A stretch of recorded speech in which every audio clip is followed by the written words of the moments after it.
Celina quedó viuda con 4 hijos y sin un peso. Desesperada, aceptó el mismo trabajo que mató a su esposo: colgarse de acantilados a 150 metros de altura para cosechar miel silvestre en las sierras de Oaxaca. Sus hijos la miraban desde arriba, aterrorizados, mientras las abejas la atacaban sin piedad. Su patrona, Elena Valdivia, una mujer fría y millonaria, subió al peñasco para supervisar, y lo que vio la dejó destrozada. Pero cuando Celina creyó que lo peor había pasado, el cuñado que quería robarle su casa apareció con una amenaza que pondría en peligro todo: su hogar, sus hijos y su vida misma. ¿Podrá una madre sola enfrentar a un hombre sin escrúpulos que juró destruirla? Cuéntanos aquí abajo en los comentarios, ¿alguna vez tuviste que trabajar en algo arriesgado para mantener a tu familia? Haz clic en el botón de me gusta y vámonos con la historia. El viento cortaba como navaja sobre el abismo. Celina colgaba a 150 metros del suelo, atada a una cuerda de cáñamo que crujía con cada ráfaga, mientras el enjambre zumbaba furioso alrededor de la colmena gigante incrustada en la pared de roca. Sus manos temblaban, no por el frío de la mañana en la sierra norte de Oaxaca, sino por el miedo que le mordía las entrañas. Desde arriba, 4 pares de ojos la vigilaban en silencio: Rodrigo con el ceño fruncido y los puños apretados, Emilio mordiéndose los labios hasta sangrar, Lucía con las mejillas mojadas y Sofía aferrada a la falda de su hermana mayor, sin comprender por qué mamá volaba como los pájaros pero sin alas. Celina no podía verlos, tenía la vista clavada en las abejas africanizadas que defendían su panal como soldados, pero sentía el peso de esas miradas más que la gravedad misma. Hacía 6 meses que Tomás había caído de un peñasco similar, recolectando miel para un comprador de Tuxtepec. 6 meses desde que Celina había quedado sola con 4 bocas que alimentar en Santiago Comaltepec, un pueblo serrano donde el maíz no alcanzaba y el dinero llegaba tarde o nunca. La casa de adobe se desmoronaba, las deudas del velorio seguían creciendo como maleza, el tendero ya no les fiaba ni un kilo de frijol. Rodrigo había dejado la escuela para ayudarla a cortar leña. Emilio vendía dulces en el mercado los domingos. Lucía cuidaba a Sofía mientras Celina buscaba trabajo donde fuera, limpiando casas, lavando ropa en el río, cosechando café en las fincas de las lomas. Pero no alcanzaba. Nunca alcanzaba. Entonces llegó la noticia de boca de doña Remedios, la partera del pueblo. Están contratando para cosechar miel de roca en las cañadas. Pagan bien. Muy bien. Pero es trabajo de hombres, mija. Peligroso. Nadie ha querido agarrarlo desde que tu Tomás... No terminó la frase. Celina tampoco necesitaba que lo hiciera. Esa misma tarde, Celina caminó 3 horas cuesta abajo hasta la finca de Elena Valdivia, en las afueras de Ixtlán de Juárez. La finca era una propiedad grande, rodeada de cafetales y colmenas ordenadas como un ejército. La casa principal brillaba con techos de teja roja y ventanas enormes que dejaban entrar la luz. Celina, con su rebozo deshilachado y sus guaraches remendados, se sintió pequeña frente al portón de hierro. Tocó el timbre. Esperó. Una empleada uniformada la hizo pasar y la dejó en el corredor mientras iba a buscar a la señora. Elena Valdivia apareció 10 minutos después, vestida con pantalones de mezclilla impecables y camisa blanca bordada. Tenía el cabello recogido en una cola alta, lentes oscuros que ocultaban sus ojos y un aire de eficiencia que Celina reconoció de inmediato. Era el aire de quien no perdía el tiempo. ¿Usted es la que busca trabajo?, preguntó sin saludar. Celina asintió. Soy Celina Morales, señora. Vengo por lo de la miel de roca. Elena la miró de arriba abajo, como si midiera su valor en kilos. Ese trabajo no es para mujeres, menos para madres. ¿Tiene hijos? 4, señora. Elena suspiró. ¿Y quién va a cuidarlos si usted se mata ahí arriba? Celina tragó saliva, clavó los ojos en el piso de mosaico. Con todo respeto, señora, si no me da este trabajo, no voy a poder cuidarlos de todas formas. Nos van a quitar la casa. Ya me amenazaron con llevarse a los niños al DIF. El silencio que siguió fue tan pesado que Celina sintió que se ahogaba. Luego, Elena se quitó los lentes y la miró directo a los ojos. Eran ojos cansados, con arrugas en las esquinas, pero duros como pedernal. El pago es de 5,000 pesos por cosecha, 2 cosechas al mes si el clima ayuda. Le doy equipo, capacitación básica y un seguro mínimo. Pero si se cae, yo no me hago responsable. ¿Entiende? Celina asintió tan rápido que casi se mareó. Sí, señora, entiendo. Empieza el lunes, 5 de la mañana. No llegue tarde. Celina no le contó a sus hijos hasta el domingo por la noche.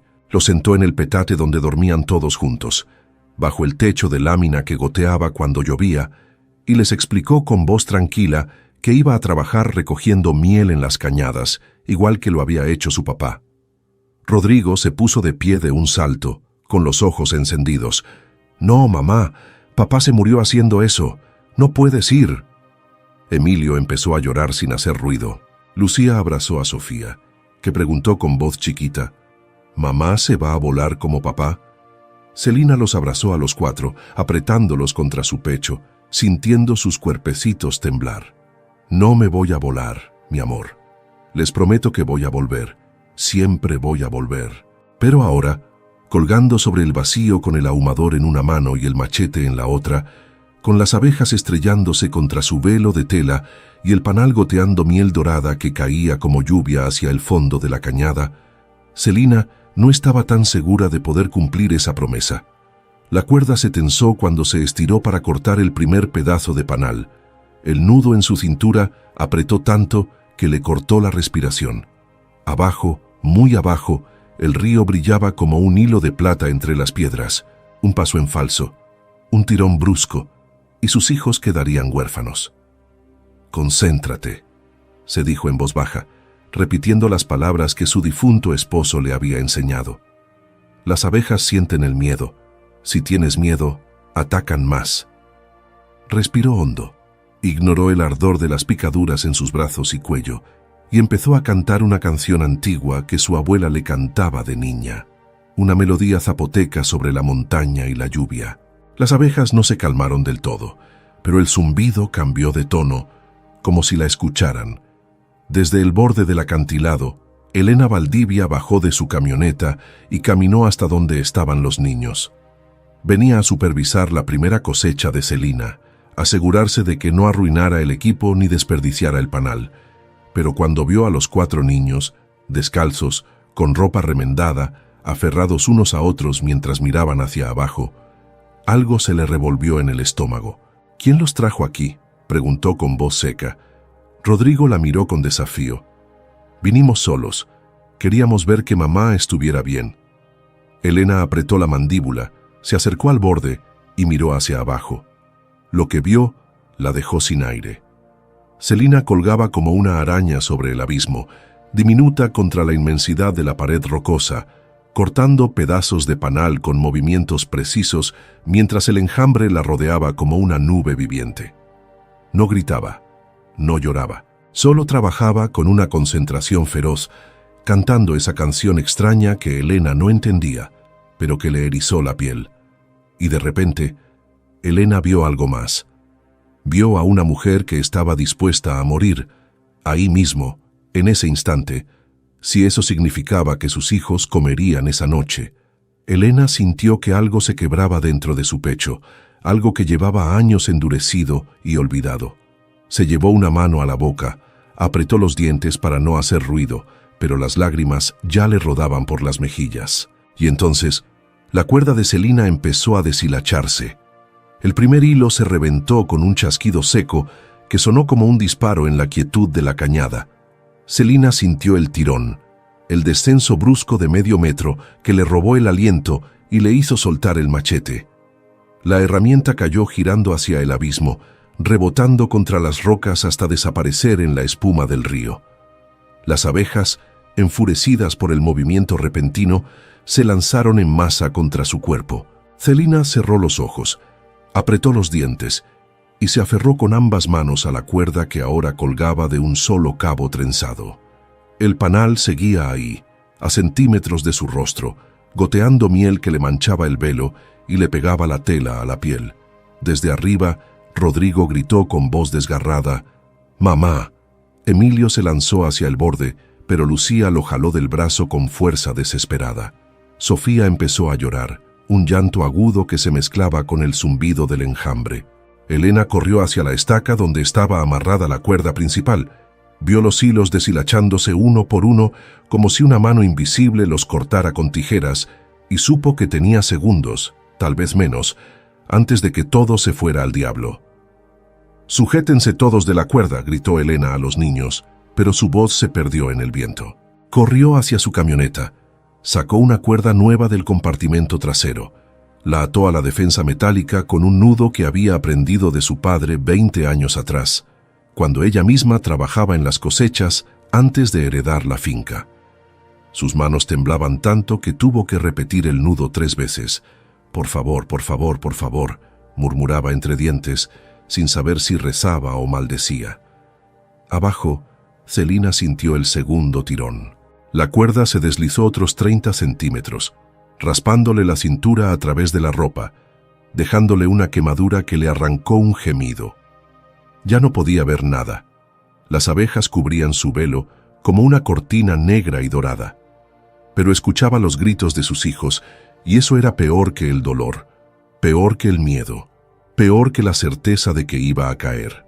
Pensó en Tomás, en cómo habría sido su último momento, si habría gritado su nombre o el de los niños, si habría sentido este mismo vacío helado en el estómago. Pensó en Rodrigo asumiendo el papel de padre a los 10 años, en Emilio vendiendo dulces hasta que le sangraran los pies, en Lucía criando a Sofía en un orfanato, porque nadie más las querría juntas. «No», dijo en voz alta, y la palabra salió como un gruñido. «No, no, no». Se aferró a la cuerda con una mano, ignoró las abejas que se metían bajo el velo y le picaban el cuello y las orejas, y con la otra mano arrancó un pedazo grande de panal, el más grande que pudo alcanzar, y lo metió en la bolsa de lona que colgaba de su cintura. Si iba a caer, que al menos fuera con algo que valiera la pena. Si iba a morir, que sus hijos comieran esa semana. Elena llegó al borde del acantilado con la cuerda nueva enrollada al hombro, resbalando en la tierra suelta, raspándose las rodillas contra las piedras. «Rodrigo», gritó al niño, «ayúdame a amarrar esto». El chico la miró con ojos enormes, vidriosos de pánico, pero obedeció. Entre los dos ataron la cuerda nueva a un árbol de encino que crecía torcido en el borde, con raíces gruesas hundidas en la roca. Elena se asomó al vacío. Vio a Celina balanceándose como un péndulo roto y sintió que el mundo se inclinaba. «Celina, agárrate, voy a lanzarte una cuerda nueva». Pero Celina no respondió. Estaba demasiado ocupada esquivando el enjambre, demasiado concentrada en no soltar el cabo que la mantenía viva. Elena enrolló un extremo de la cuerda nueva, le ató una piedra pequeña para darle peso y la lanzó hacia abajo. Falló. La cuerda cayó 5 metros a la izquierda, balanceándose inútilmente en el aire. ¡Maldición! Elena la jaló de vuelta, volvió a intentar. Esta vez cayó más cerca, pero Celina no podía alcanzarla. Tenía ambas manos ocupadas, una en la cuerda vieja y otra sosteniendo la bolsa de panal que ahora pesaba como plomo. Rodrigo se arrodilló junto a Elena, con la cara pálida, pero la mandíbula apretada. «Yo bajo», dijo con voz firme. Elena lo miró como si hubiera dicho una locura. «Ni lo pienses. Tienes 10 años». 11, corrigió Rodrigo. «Y soy el hombre de la casa. Si mi mamá se cae, yo bajo a buscarla». Elena vio en sus ojos la misma determinación desesperada que había visto en los de Celina cuando vino a pedir trabajo, y supo que no había forma de detenerlo. Entonces la cuerda vieja se rompió del todo. Celina cayó. No gritó, no tuvo tiempo, solo sintió el vacío tragándosela, el viento silbando en sus oídos, las abejas dispersándose como una explosión de chispas. Cerró los ojos, apretó la bolsa de miel contra su pecho y pensó: «Perdónenme, mis niños, perdónenme». Pero no tocó el río. La cuerda nueva, la que Elena había atado a su cintura en el último segundo, sin que nadie se diera cuenta, Se tensó con un latigazo brutal que le partió las costillas y la dejó sin aire. Celina quedó colgando de nuevo, esta vez sujeta por la cintura con un nudo que Elena había apretado con fuerza de furia y miedo. Arriba, Elena cayó de rodillas por el tirón, con las manos desolladas y sangrando, pero no soltó la cuerda. ¡Jalen!, gritó a los niños. ¡Jalen todos! Rodrigo, Emilio y Lucía se aferraron a la cuerda detrás de Elena. Hasta Sofía puso sus manitas diminutas en la tela áspera del cáñamo, aunque no hacía fuerza. Juntos tiraron. 1 metro, 2 metros. Las manos de Elena dejaban manchas rojas en la cuerda, pero no paró. No podía parar. 20 minutos después, cuando Celina finalmente apareció en el borde del acantilado, ensangrentada, cubierta de picaduras que le hinchaban el rostro hasta dejarlo irreconocible, con el velo hecho jirones y la bolsa de miel todavía aferrada contra su pecho, Elena la jaló hacia tierra firme y las dos cayeron sobre la hierba seca, jadeando como animales heridos. Los niños se abalanzaron sobre su madre, llorando y riendo al mismo tiempo, tocándola como si necesitaran confirmar que seguía viva. Celina los abrazó con brazos temblorosos, besándoles las cabezas, murmurando, «Estoy aquí, estoy aquí, estoy aquí», una y otra vez como un rezo. Elena se quedó sentada a 1 metro de distancia, con las manos en las rodillas, viendo la escena sin poder moverse. Sentía algo extraño en el pecho, algo que no había sentido en años. Una grieta abriéndose en el muro que había construido alrededor de su corazón. Celina levantó la vista, encontró los ojos de Elena y dijo con voz ronca, «Gracias, señora. Me salvó la vida». Elena negó con la cabeza, limpiándose las lágrimas con el dorso de la mano ensangrentada. «No, usted me salvó a mí». Esa noche, de vuelta en Santiago Comaltepec, Celina no podía dormir. Las picaduras ardían como brasas bajo la piel, las costillas rotas le punzaban cada vez que respiraba.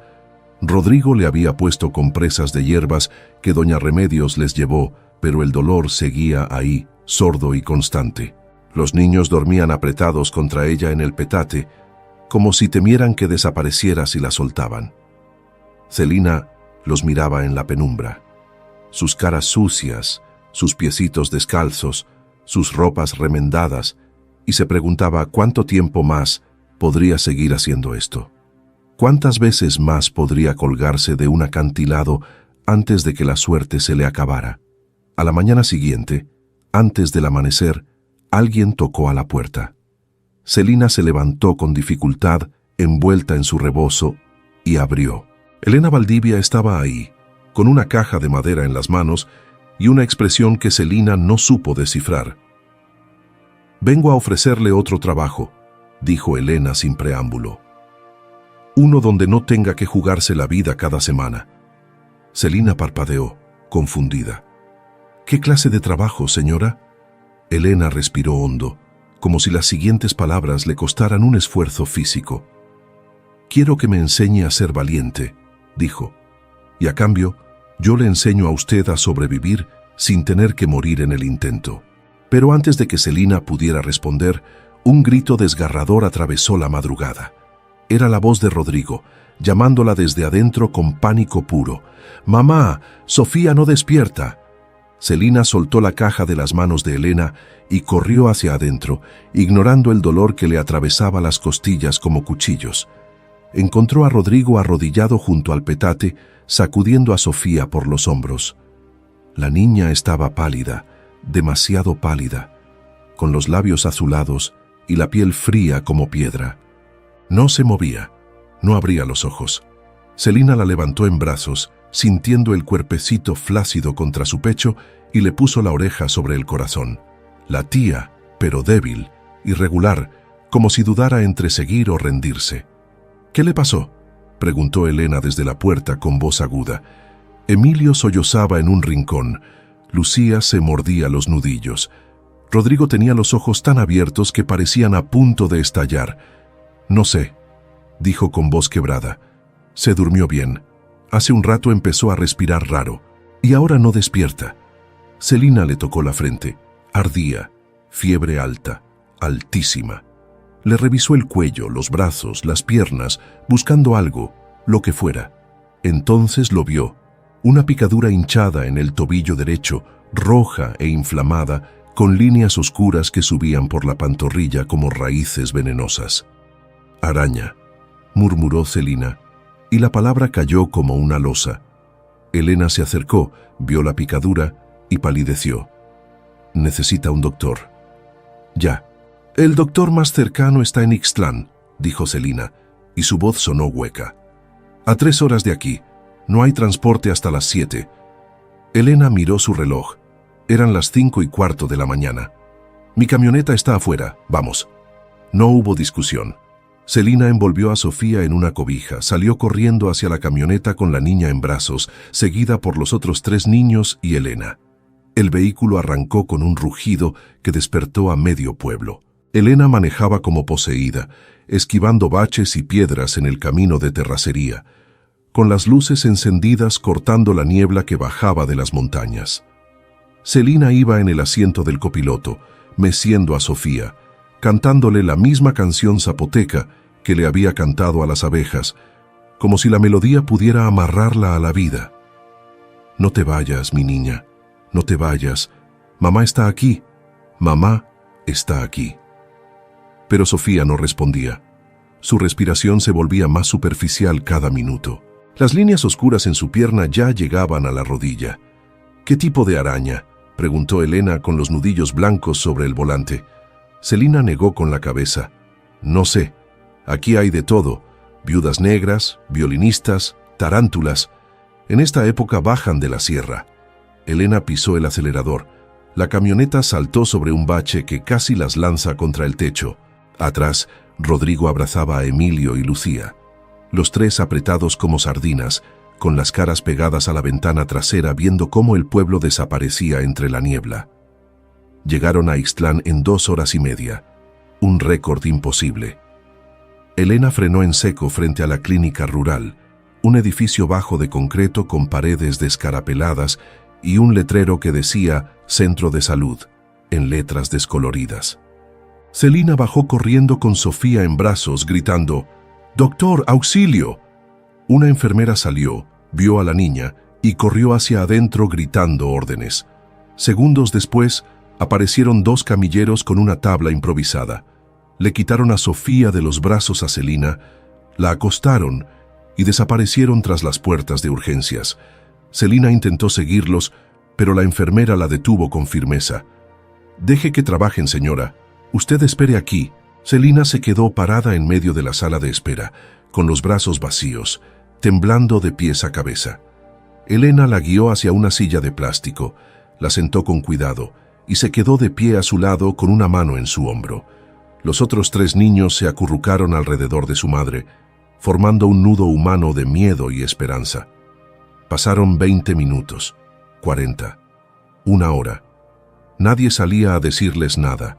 Celina tenía la mirada clavada en las puertas de urgencias, sin parpadear, como si pudiera atravesarlas con la fuerza de su voluntad. Elena caminaba de un lado a otro, marcando surcos en el piso sucio con sus botas. Rodrigo rezaba en voz baja, repitiendo un Padre Nuestro que le había enseñado su abuela. Emilio y Lucía no hacían ruido, solo se abrazaban, pequeños y asustados. Finalmente, un hombre mayor con bata blanca y lentes gruesos salió por las puertas. Tenía sangre en las manos y cara de cansancio. «Familia de Sofía Morales». Celina se puso de pie tan rápido que casi se cae. «Soy su madre. ¿Cómo está?». El doctor suspiró, se quitó los lentes, los limpió con el borde de la bata. «Está estable. Por ahora. Fue una picadura de violinista, una de las más venenosas. Le aplicamos antiveneno y suero, pero el veneno ya se extendió bastante. Los próximos 2 días son críticos. Si no desarrolla necrosis en los tejidos, va a salir adelante, pero necesita quedarse internada, mínimo 1 semana». Celina sintió que las rodillas se le doblaban. Elena la sostuvo antes de que cayera. «¿Puedo verla?», preguntó Celina con voz rota. El doctor asintió. «Solo un momento. Está sedada». La dejaron pasar. Sofía yacía en una camilla metálica, con una vía en el brazo y una mascarilla de oxígeno sobre la cara.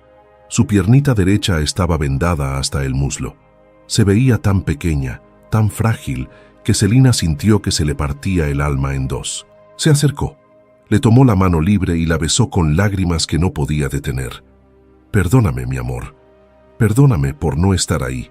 Perdóname por subirme a ese acantilado. Perdóname por todo». Sofía no respondió, pero sus deditos apretaron levemente la mano de su madre, apenas un susurro de presión, y eso fue suficiente para que Celina supiera que todavía estaba luchando. Cuando salió de urgencias, Elena la esperaba con los otros 3 niños. «El doctor me dijo cuánto cuesta la internación», dijo Elena en voz baja. «Yo me hago cargo de todo». Celina la miró con ojos hinchados. «No puedo aceptar eso, señora. Ya hizo demasiado». Elena negó con la cabeza, con una expresión que era mitad terquedad y mitad dolor. «Sí puede, y lo va a aceptar, porque si no lo hace, esa niña no sale de aquí, y ninguna de las dos va a vivir con eso». Celina abrió la boca para protestar, pero las palabras no salieron, porque Elena tenía razón, porque sin dinero, el hospital echaría a Sofía a la calle en 48 horas, porque el orgullo no alimentaba a los hijos ni pagaba medicinas. Asintió en silencio, con la cabeza gacha, sintiendo el peso de la deuda, no solo la económica, sino la emocional, cayendo sobre sus hombros como un yunque. Elena pagó la internación completa por adelantado. Luego compró desayuno para todos en una fonda cercana, tamales oaxaqueños, chocolate caliente, pan dulce. Los niños comieron en silencio, masticando sin ganas, con los ojos rojos. Celina no probó bocado, solo miraba hacia la clínica por la ventana de la fonda, como si pudiera ver a través de las paredes hasta donde estaba su hija. «¿Por qué hace esto?», preguntó Celina de repente sin mirar a Elena. «Usted no me conoce, no me debe nada. ¿Por qué?». Elena tardó en responder. Cuando lo hizo, su voz sonó distinta, más suave, más quebrada. «Porque hace 8 años, mi hijo se enfermó de lo mismo. Fiebre, convulsiones, picadura de araña. Yo tenía dinero, tenía doctores, tenía todo, y aún así no pude salvarlo. Murió en mis brazos en un hospital de Oaxaca, rodeado de máquinas y especialistas que no sirvieron de nada». Se detuvo, tragó saliva. «Desde entonces, cada vez que veo a una madre luchando por sus hijos, veo un espejo, y no puedo mirar para otro lado». Celina la miró entonces, realmente la miró, y vio lo que no había visto antes: una mujer rota, escondida detrás de lentes oscuros y palabras secas. Una mujer que había perdido todo lo que importaba y que ahora trataba de llenar el vacío salvando a otros. «Lo siento mucho», dijo Celina. Elena se encogió de hombros. «Yo también». Pasaron 3 días en Ixtlán. Elena rentó 2 cuartos en un hostal barato cerca de la clínica, uno para Celina y los niños, otro para ella. Todas las mañanas iban al hospital a ver a Sofía. La niña mejoró lentamente. La fiebre bajó, las líneas oscuras retrocedieron, empezó a abrir los ojos y reconocer a su mamá. Al 4.º día, el doctor dijo que estaba fuera de peligro. Al 7.º, le dieron el alta. Celina lloró de alivio cuando cargó a Sofía de vuelta en sus brazos y salió del hospital con ella aferrada a su cuello. Elena pagó las medicinas, compró ropa nueva para todos los niños, llenó una despensa entera con víveres que apenas cabían en la camioneta. Cuando Celina intentó protestar, Elena simplemente dijo: «Cállese y suba al carro». De regreso en Santiago Comaltepec, la noticia de lo ocurrido ya había corrido por todo el pueblo. Doña Remedios las esperaba en la puerta de la casa con té de hierbas y tortillas calientes. Otros vecinos llegaron con guisos, frijoles, leña. Celina, abrumada por tanta bondad, no sabía qué decir. Rodrigo ayudó a descargar la camioneta. Emilio y Lucía llevaron a Sofía adentro y la acostaron en el petate con almohadas limpias. La niña sonrió por primera vez en una semana, pidió agua y se durmió profundamente. Esa noche Elena se quedó a cenar con ellos. Comieron sentados en el suelo, no había mesa ni sillas, compartiendo tortillas y frijoles refritos con las manos. Los niños le contaron historias a Elena sobre su papá, sobre cómo les enseñaba a silbar como los pájaros, cómo tallaba animalitos de madera, cómo los hacía reír hasta que les dolía el estómago. Elena escuchaba en silencio, con una media sonrisa triste que Celina reconoció. Era la sonrisa de quien extraña a alguien con cada célula del cuerpo. Cuando los niños se quedaron dormidos, Celina y Elena salieron a sentarse en el escalón de la entrada. La noche estaba despejada.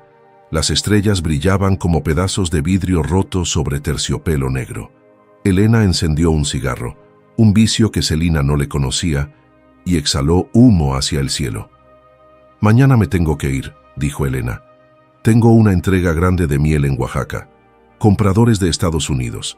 Si no llego, pierdo el contrato». Celina asintió. «Gracias por todo, señora. No sé cómo voy a pagarle». Elena la miró de reojo. «No tiene que pagarme, pero sí tiene que prometerme algo». Celina la miró esperando.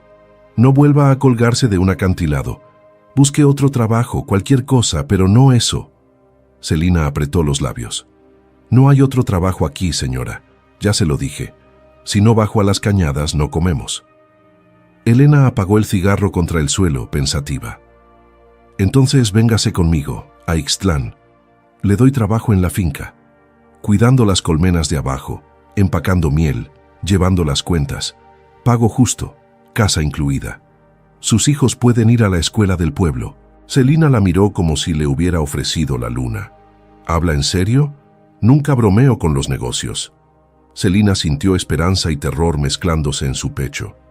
Dejar Santiago Comaltepec significaba dejar la casa donde había vivido con Tomás, la tumba donde él descansaba, los recuerdos que aún olían a él.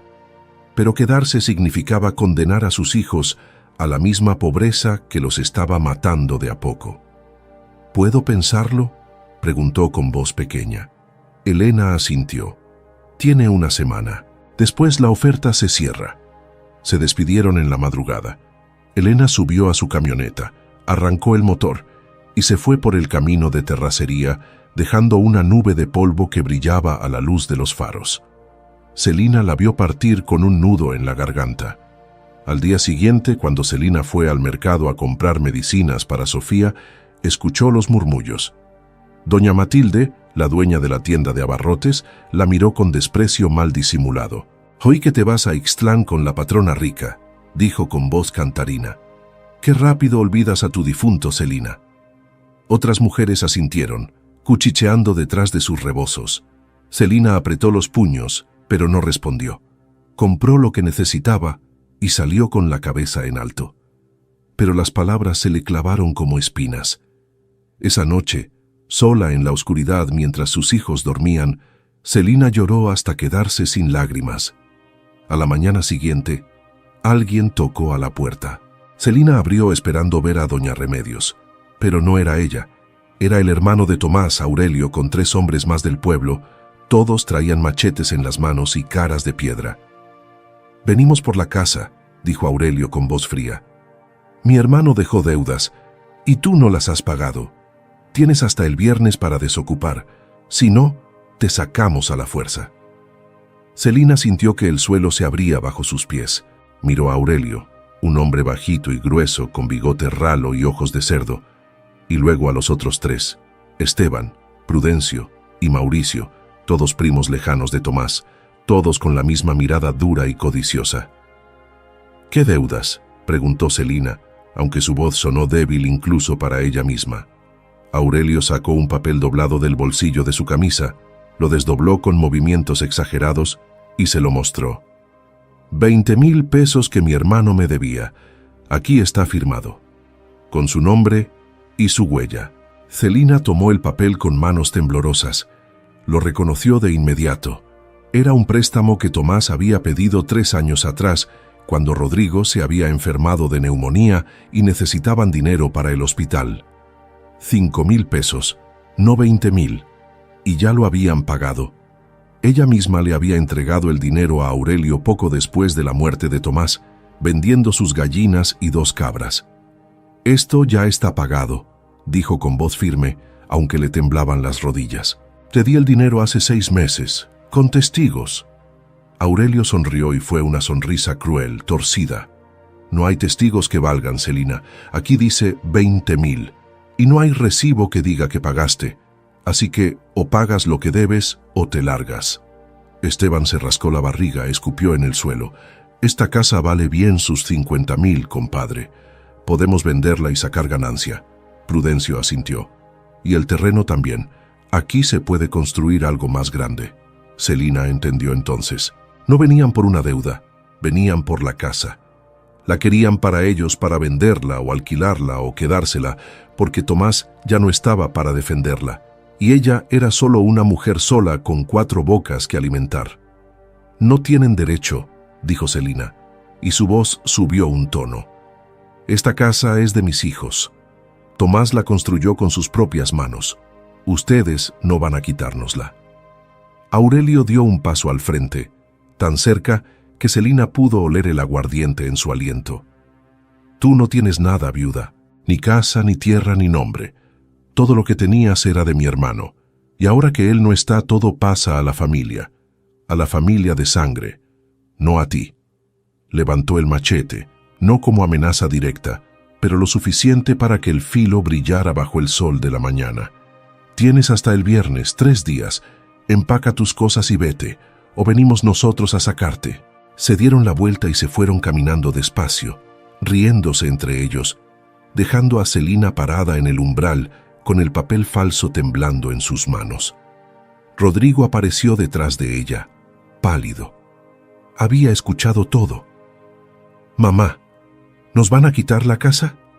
Celina se agachó, lo abrazó con fuerza, sintiendo su cuerpecito tenso como alambre. «No, mi amor, no voy a dejar que eso pase». Pero en el fondo, no sabía cómo iba a cumplir esa promesa. Esa tarde, Celina fue a ver al juez de paz del pueblo, un hombre mayor llamado don Severino, que llevaba 40 años resolviendo disputas entre vecinos. Le mostró el papel de Aurelio, le contó sobre el pago que había hecho, le pidió ayuda. Don Severino la escuchó con paciencia. Revisó el documento con lentes gruesos que se resbalaban por su nariz y finalmente suspiró. «El problema, Celina, es que no tienes cómo probarlo. Sin recibo firmado, es tu palabra contra la de él. Y legalmente, al no estar casada por el civil con Tomás, la casa no es tuya, es de la familia de él». Celina sintió que el mundo se le caía encima. «Pero vivimos juntos 12 años, tuvimos 4 hijos. ¿Eso no cuenta para nada?» Don Severino negó con tristeza. «En la ley no. Lo siento, mija. Mi consejo es que hables con Aurelio, lleguen a un acuerdo. Tal vez él te deje quedarte si le pagas renta». «No tengo con qué pagarle», dijo Celina con voz hueca. Don Severino no tuvo respuesta para eso. Salió de la oficina del juez sintiendo que caminaba en un sueño. El pueblo se veía igual que siempre. Casas de adobe con techos de lámina, niños jugando en la calle, mujeres lavando ropa en el río. Pero para Celina todo se sentía distante, irreal, como si mirara a través de un vidrio sucio. Llegó a la tienda de doña Matilde para comprar tortillas, pero la mujer la miró con desprecio y le dijo: «No hay fiado para ti. Ya me enteré de lo de Aurelio. Si no puedes pagar tu casa, menos vas a pagarme a mí». Celina salió sin decir palabra, con las mejillas ardiendo de humillación. En la calle, un grupo de mujeres cuchicheaba viéndola pasar. Una de ellas, Josefina, la comadre que había ayudado en el parto de Sofía, se acercó con cara de preocupación. «Celina, oí lo que pasó, es injusto, pero...» bajó la voz. «Dicen que te vas a ir con la señora rica a Ixtlán. ¿Es cierto?» Celina la miró sin saber qué decir. «Me ofreció trabajo, sí», Josefina asintió, pero había algo en sus ojos, lástima mezclada con desaprobación. «La gente habla, Celina. Dicen que te estás aprovechando de ella, que hiciste todo ese teatro de la cuerda para que te diera dinero». Celina sintió que la rabia le subía por la garganta como bilis. «¿Teatro? Casi me mato ahí arriba. Mi hija casi se muere. ¿Eso es teatro?» Josefina retrocedió un paso. «Yo no lo digo, Celina. Solo te cuento lo que oigo». Se dio la vuelta y se fue rápido, dejando a Celina parada en medio de la calle con puños apretados y lágrimas de furia quemándole los ojos. Cuando llegó a casa, Los niños la esperaban sentados en el escalón. Rodrigo tenía cara de preocupación. Emilio se mordía las uñas. Lucía abrazaba a Sofía, que jugaba con una muñeca de trapo. «Mamá», dijo Rodrigo, «¿es cierto que nos vamos a ir?» Celina se sentó junto a ellos, los juntó a su alrededor. «Tal vez. Todavía no lo sé». «Yo no quiero irme», dijo Emilio con voz chiquita. «Aquí está papá. Si nos vamos, ¿quién va a cuidar su tumba?» Celina sintió que se le partía el corazón. Tomás estaba enterrado en el cementerio del pueblo, bajo un árbol de mezquite. Ella iba todos los domingos a limpiar su tumba, a llevarle flores, a contarle sobre los niños. Irse significaba dejarlo atrás. Significaba cerrar ese capítulo para siempre. Pero quedarse significaba vivir en la calle, mendigar, ver a sus hijos pasar hambre hasta que el gobierno se los quitara. «Papá va a estar bien», dijo Celina, aunque las palabras le dolían. «Él querría que ustedes estuvieran seguros, y aquí ya no estamos seguros». Esa noche, Celina no pudo dormir. Se quedó sentada en el escalón, mirando las estrellas, pensando en Tomás. Recordó la primera vez que lo vio, en una feria del pueblo, alto, moreno, con una sonrisa que le iluminaba toda la cara. Recordó cómo le había pedido que bailara, cómo la había hecho reír hasta llorar, cómo le había prometido construirle una casa con sus propias manos. Y lo había hecho. Había cortado los árboles, moldeado los adobes, levantado las paredes piedra por piedra. Esta casa era el sueño de Tomás, y ahora se la iban a robar. «¿Qué hago?», le preguntó al cielo, como si Tomás pudiera oírla. «¿Me voy o me quedo? Dame una señal, lo que sea». El viento sopló entre los árboles, moviendo las hojas con un susurro que sonó casi como palabras. Y entonces Celina lo supo. La señal no iba a venir del cielo. Iba a tener que decidir sola. Al día siguiente, miércoles, Celina caminó 3 horas cuesta abajo hasta Ixtlán. Llegó a la finca de Elena al mediodía, con los pies sangrando dentro de sus guaraches y el cuerpo empapado de sudor. La empleada que le abrió la puerta la reconoció y la dejó pasar. Elena estaba en el patio, revisando cajas de miel que iban a exportarse a California. Cuando vio a Celina, dejó el clipboard y caminó hacia ella con el ceño fruncido. «¿Qué pasó?» «Sofía está bien. Sofía está bien», dijo Celina jadeando. «Pero necesito hablar con usted, es urgente». La llevó adentro, le dio agua, la sentó en un sofá de cuero que Celina temió ensuciar con su ropa polvorosa. Le contó todo. Aurelio, el papel falso, la amenaza, el juez que no podía ayudarla, el pueblo que la había dado la espalda. Elena escuchó en silencio, con la mandíbula apretada. Cuando Celina terminó, Elena se levantó y empezó a caminar de un lado a otro, como un león enjaulado. «Ese hijo de perra», murmuró, «ese maldito hijo de perra». «Vengo a decirle que acepto su oferta», dijo Celina. «El trabajo en la finca, la casa, todo, pero necesito que me ayude con algo más». Elena se detuvo, la miró. «¿Qué?» «Necesito un abogado, alguien que pueda pelear esto, no por mí, por mis hijos. Esa casa es lo único que les queda de su padre, no puedo dejar que se la roben». Elena la miró largamente, como si midiera su determinación. Luego asintió. «Conozco a un abogado en Oaxaca, bueno, caro, pero bueno, le voy a llamar». «No tengo cómo pagarle», dijo Celina. «Ya me pagarás, con trabajo, con tiempo, con lo que sea, pero nadie le va a robar nada a tus hijos mientras yo esté viva». Y Celina supo en ese momento que Elena Valdivia no era solo una patrona. Era algo más, algo que no tenía nombre todavía, pero que se parecía peligrosamente a una amiga, a una hermana, a la familia que Celina había perdido cuando Tomás cayó de ese acantilado. Elena llamó al abogado esa misma tarde. Se llamaba licenciado Orozco, tenía oficina en Oaxaca de Juárez y aceptó el caso con una condición. Necesitaban pruebas, testigos que confirmaran que Celina había pagado la deuda. Documentos que probaran que había vivido con Tomás como esposa, de hecho. Fotografías, cartas, cualquier cosa. Celina pensó rápido.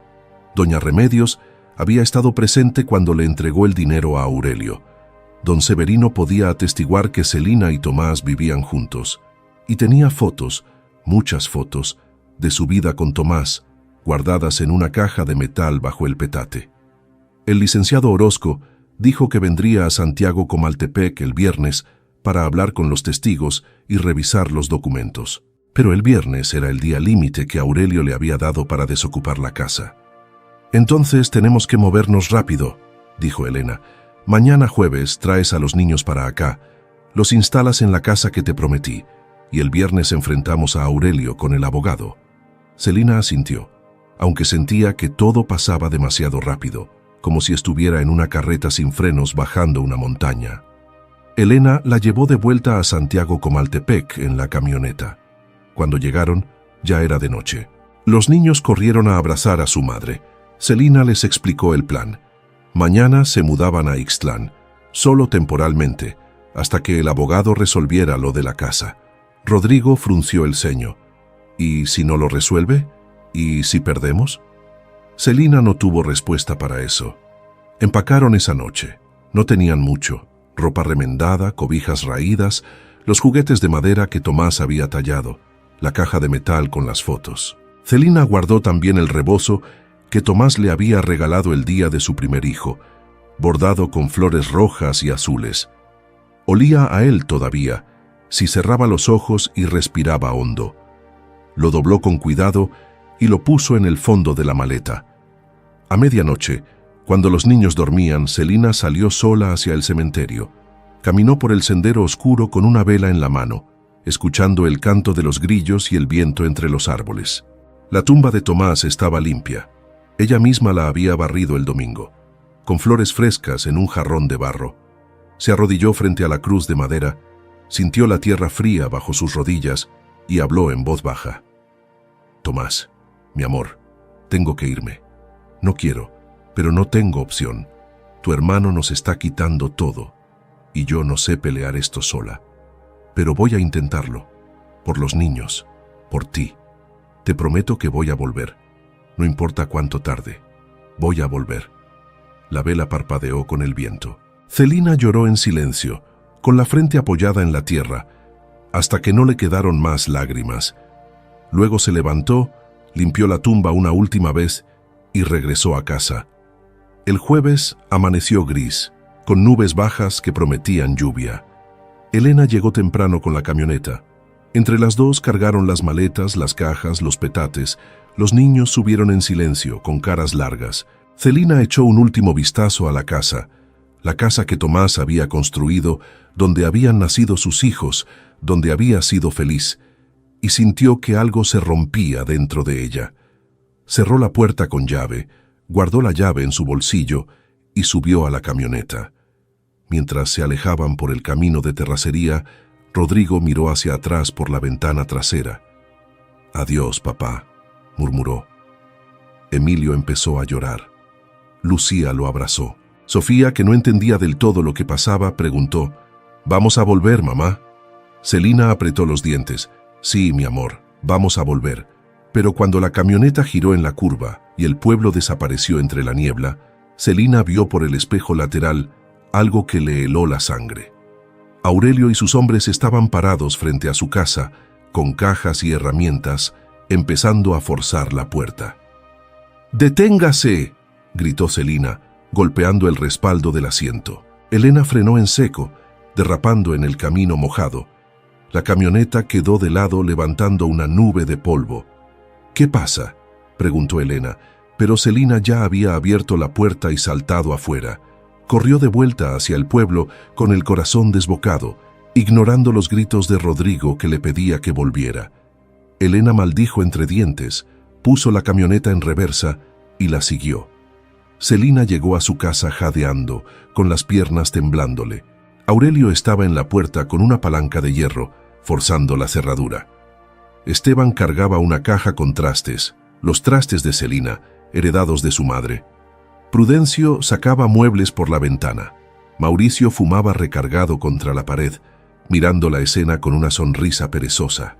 «¡Suelten eso!», gritó Celina cruzando el patio a zancadas. «¡Están robando! ¡Es mi casa!». Aurelio dejó la palanca.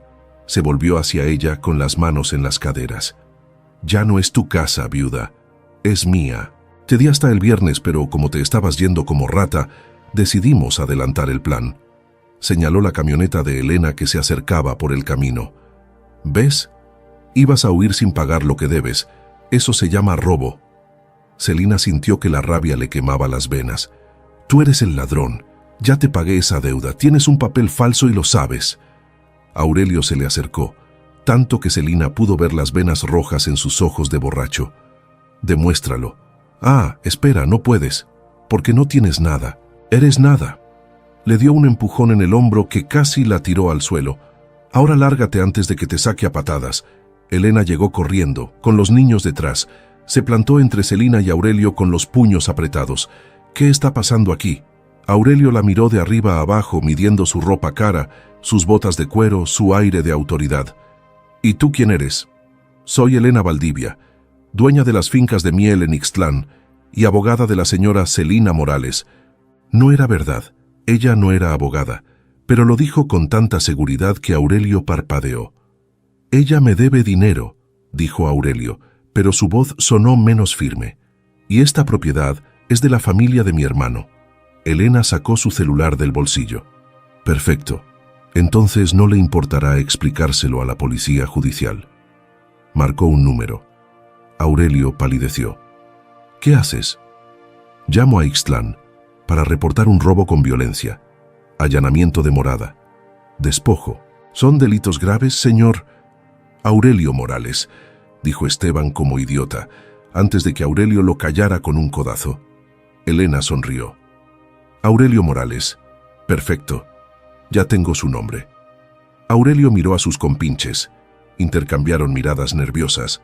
La policía judicial no era como la policía del pueblo. Esos sí metían a la gente a la cárcel, sin importar quién fuera o de dónde viniera. «Espera», dijo Aurelio levantando las manos.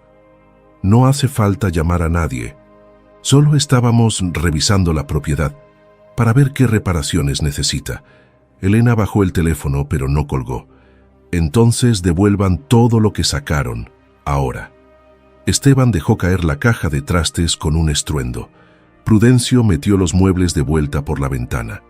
Mauricio apagó su cigarro y se alejó despacio, con las manos en los bolsillos, silbando como si nada. Aurelio se quedó parado frente a Elena, con la mandíbula apretada y los ojos llenos de odio. «Esto no termina aquí», dijo en voz baja. «Tengo derechos sobre esta casa y los voy a reclamar». «Perfecto», dijo Elena, guardando el teléfono. «El viernes viene mi abogado de Oaxaca. Tráigase sus papeles. Vamos a ver quién tiene la razón». Le dio la espalda, tomó a Celina del brazo. «Vamos, aquí ya no hay nada que hacer». Celina dejó que Elena la guiara hacia la camioneta, con las piernas temblándole tanto que apenas podía caminar. Los niños subieron rápido, con caras pálidas. Rodrigo miraba hacia atrás, viendo cómo Aurelio y sus hombres se alejaban mascullando amenazas.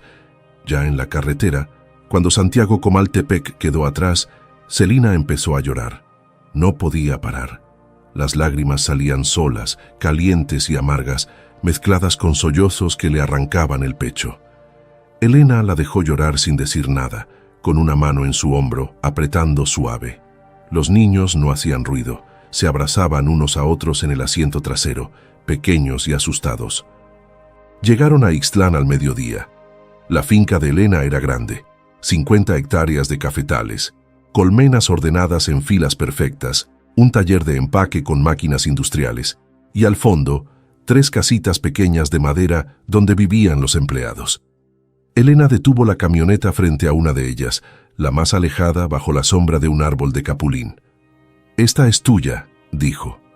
2 cuartos, cocina, baño con regadera. No es gran cosa, pero es limpia. Celina bajó, miró la casita con ojos hinchados.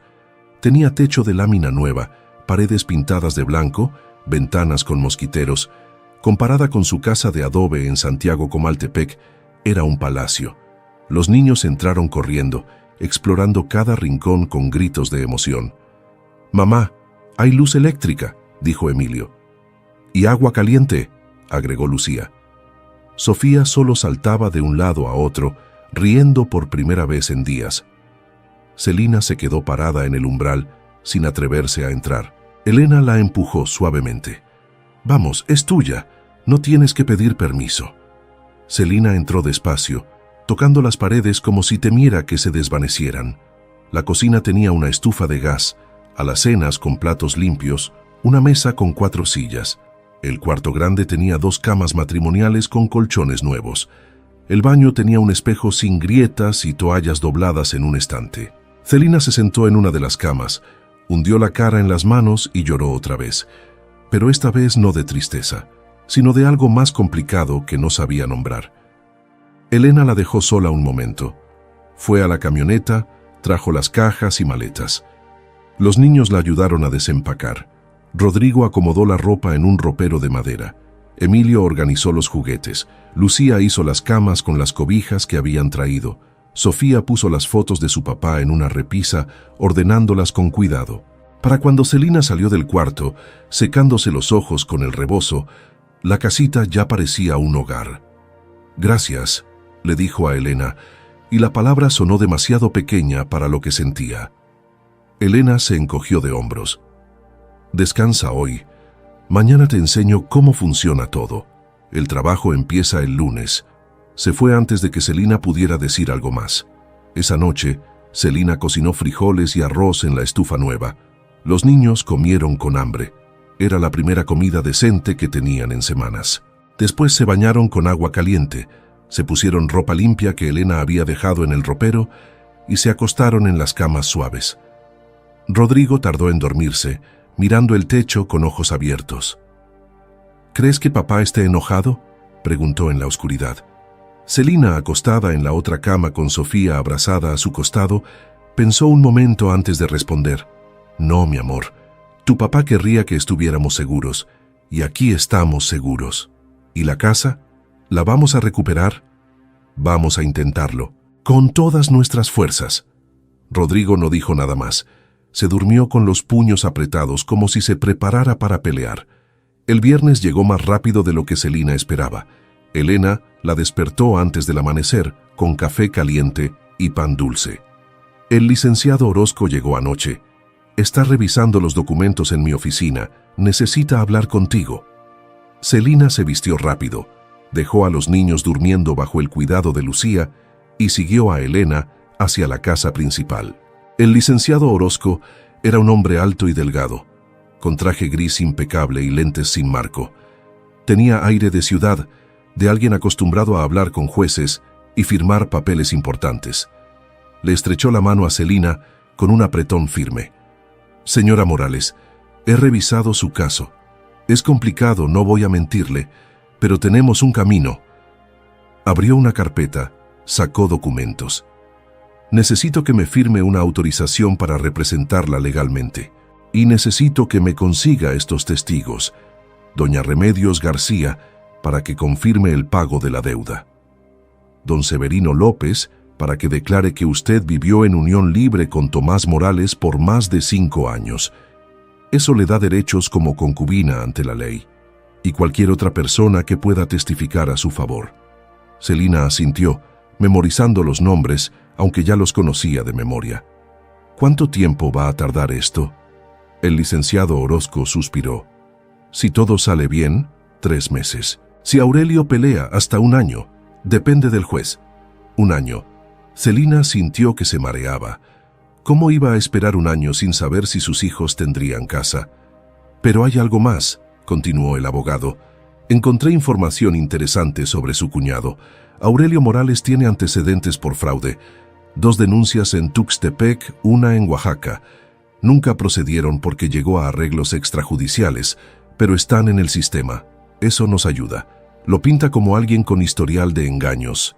Elena sonrió con satisfacción. Sabía que ese cerdo tenía cola que le pisaran. El licenciado cerró la carpeta. «Hoy vamos a Santiago Comaltepec. Vamos a hablar con los testigos, tomar declaraciones y confrontar a Aurelio. Si se pone violento, tengo un oficial ministerial esperando en Ixtlán para acompañarnos. ¿Lista?». Celina no se sentía lista, pero asintió de todas formas. Llegaron a Santiago Comaltepec al mediodía. El pueblo parecía desierto.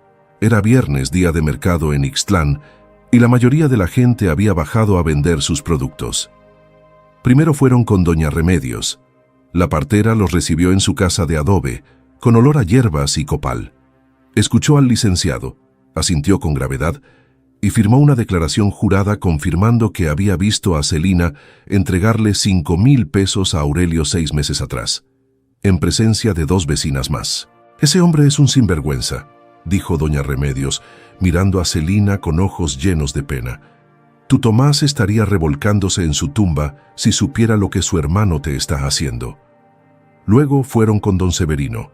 El juez de paz también firmó, declarando que Celina y Tomás habían vivido como marido y mujer desde hacía 12 años, con 4 hijos reconocidos. «Legalmente, eso le da derechos», explicó el licenciado. «No sobre toda la propiedad, pero sí sobre una parte. Y definitivamente sobre la casa donde vivió con sus hijos». Con las declaraciones en mano, se dirigieron a la casa. Aurelio estaba ahí, sentado en el escalón, bebiendo cerveza con Esteban y Prudencio. Cuando vio llegar al abogado, con su traje y su maletín y su aire de autoridad, se puso de pie tambaleándose. «¿Y ahora qué quieren?». El licenciado Orozco se presentó con voz clara y profesional. «Vengo en representación de la señora Celina Morales. Traigo declaraciones juradas que confirman que ella pagó la deuda que usted reclama. También traigo documentos que prueban su unión de hecho con Tomás Morales, lo cual le otorga derechos sobre esta propiedad. Le recomiendo que desista de su reclamo y lleguemos a un acuerdo amistoso. De lo contrario, procederemos legalmente». Aurelio soltó una carcajada amarga. Escupió en el suelo. «¿Acuerdo? No hay acuerdo. Esta casa es mía, y esa viuda no tiene nada». Hizo un gesto despectivo hacia Celina. «Que venga con abogados caros no cambia los hechos. Los hechos», dijo el licenciado con voz helada, «son que usted tiene antecedentes penales por fraude, que el documento que presenta es sospechoso, y que existen testigos que lo contradicen. Puedo llevar esto a un juez civil hoy mismo. ¿Quiere arriesgarse?». El rostro de Aurelio cambió. La burla se convirtió en algo más oscuro, más peligroso. Se acercó al licenciado con el aliento apestando a cerveza. «Llévalo donde quieras, licenciadito. Aquí las cosas no se resuelven con papeles, se resuelven entre hombres». Elena dio un paso al frente. «¿Me está amenazando?».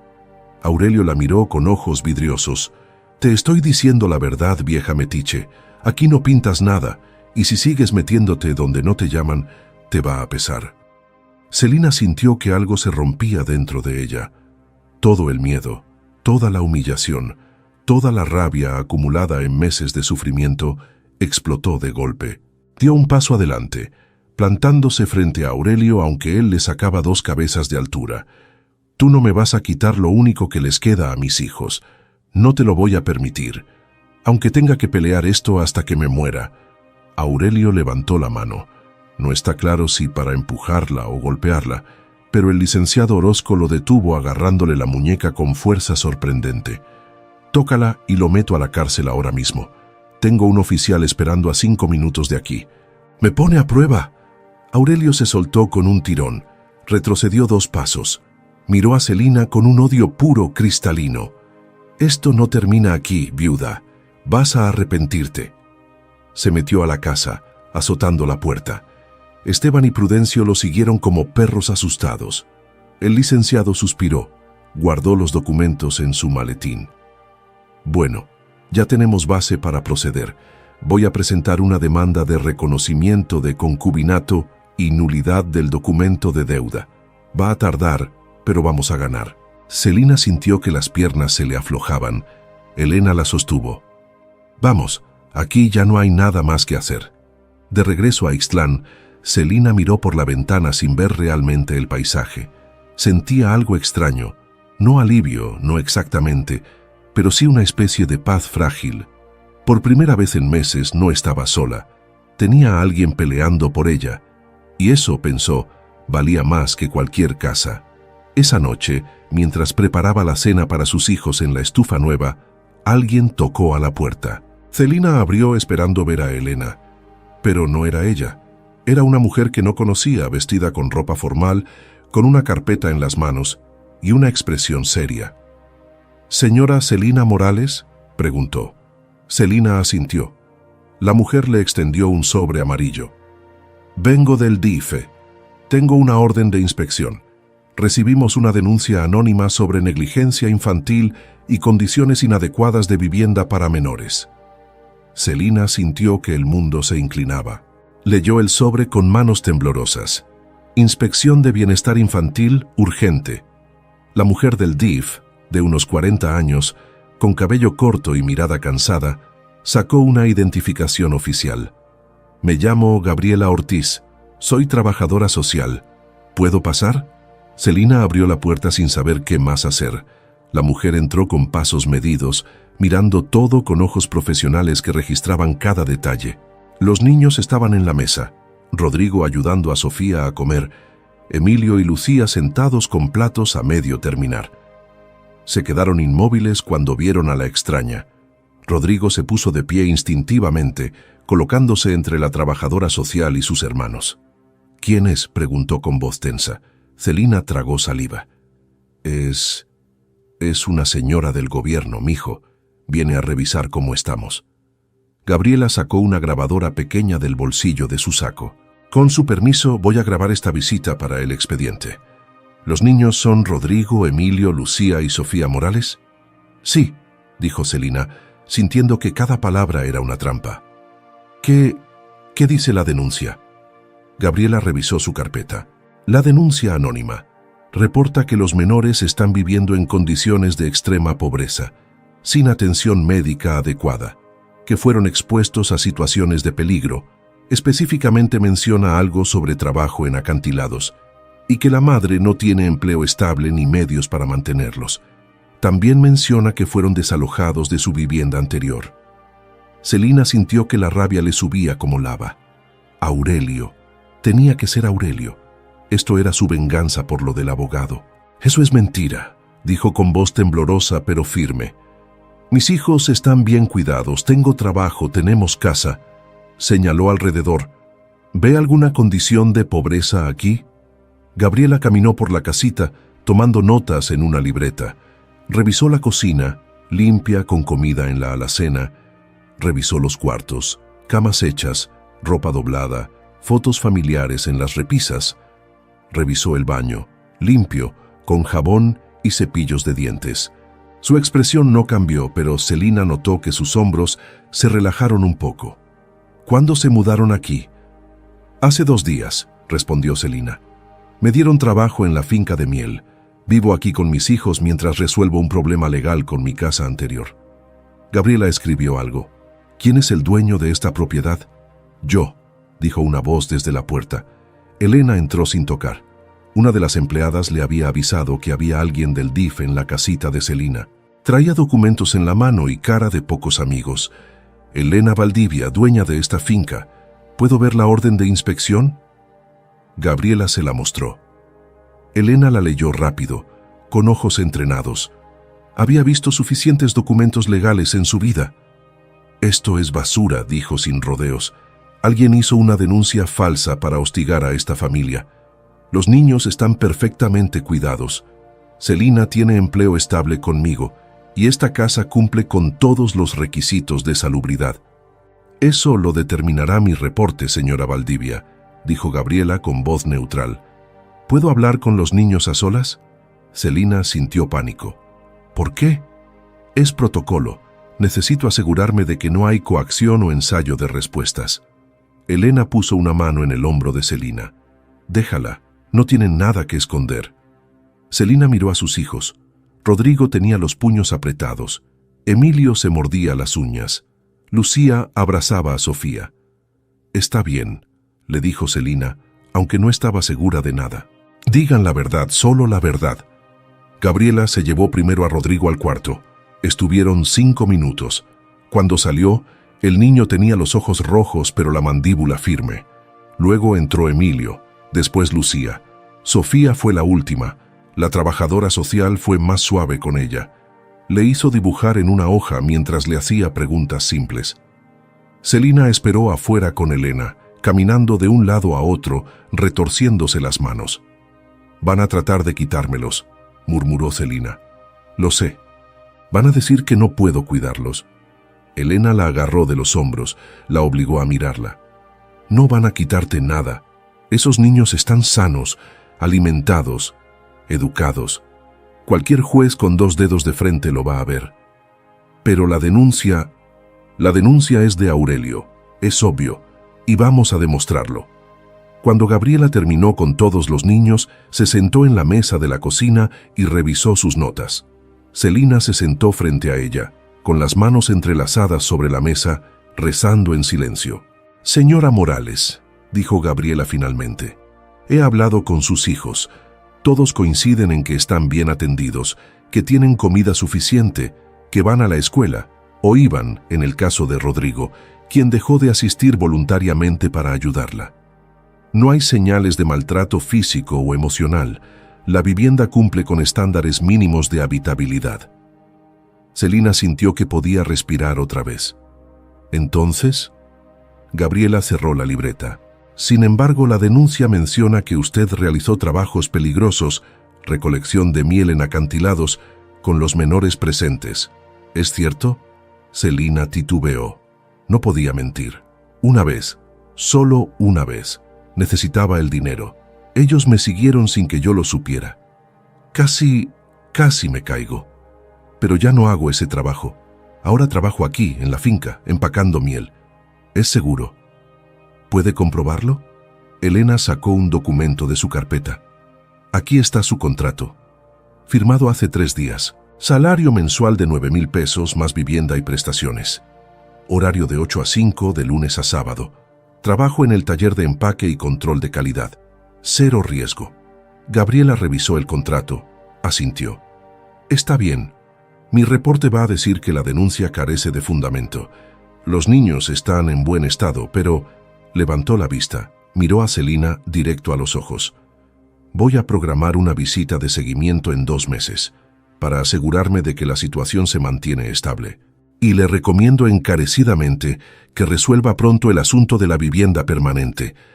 Vivir en una casa prestada no es lo ideal para una familia con 4 menores». «Estoy en eso», dijo Celina. «Tengo un abogado. Estamos peleando por mi casa».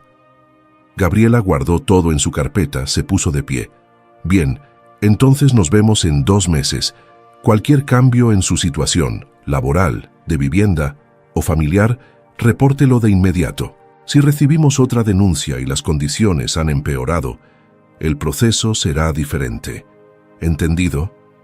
«Entendido», dijo Celina, aunque la amenaza implícita le revolvió el estómago. Cuando Gabriela se fue, Celina se derrumbó en una silla y lloró. Los niños corrieron a abrazarla.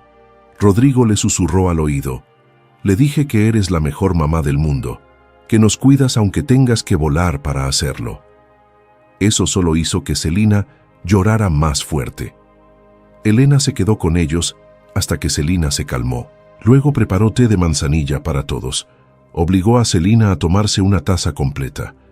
«Aurelio se va a arrepentir de esto», dijo Elena con voz helada. «Nadie amenaza a mis empleados. Nadie». «Es mi culpa», murmuró Celina. «Si no hubiera aceptado ese maldito trabajo en los acantilados…». «No», la cortó Elena. «Es culpa de un sistema que obliga a las madres a arriesgar sus vidas para alimentar a sus hijos. Es culpa de hombres como Aurelio que abusan de las viudas porque saben que no tienen quien las defienda. Pero no es tu culpa. Nunca fue tu culpa». Esa noche, después de acostar a los niños, Celina no podía dormir. Salió a sentarse en el porche de la casita, mirando las estrellas. El aire olía a café y tierra mojada. A lo lejos, las luces de Ixtlán parpadeaban como luciérnagas. Elena apareció media hora después, con 2 cervezas en la mano. Le ofreció una a Celina. «No tomo», dijo Celina. «Hoy sí», respondió Elena. Bebieron en silencio un rato. Luego Elena habló. «Cuando murió mi hijo me volví loca, literalmente. No comía, no dormía, no hablaba con nadie. Mi esposo no soportó verme así y se fue. Me quedé sola en esa casa enorme, rodeada de juguetes que nadie iba a usar. Pasé 2 años así, muerta en vida. Tomó un trago largo, hasta que un día una vecina tocó mi puerta. Su hija estaba enferma, necesitaba dinero para el doctor. Yo le di el dinero y la llevé al hospital en mi carro. La niña se curó y algo en mí se descongeló un poco.